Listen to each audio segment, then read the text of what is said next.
క్రైస్తులో దేవుడు ఈరోజు మనకు అనుగ్రహించిన మాటలు. నా ప్రాణము దేవుని నమ్ముకొని మౌనముగా ఉన్నది.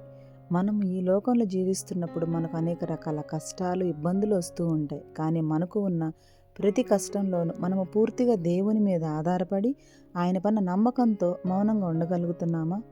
మనుషులు ఇతరులపైన పెట్టుకున్న నమ్మకానికి, దేవునిపైన పెట్టుకున్న నమ్మకానికి గల తేడాను మనకి కీర్తన తెలియజేస్తుంది.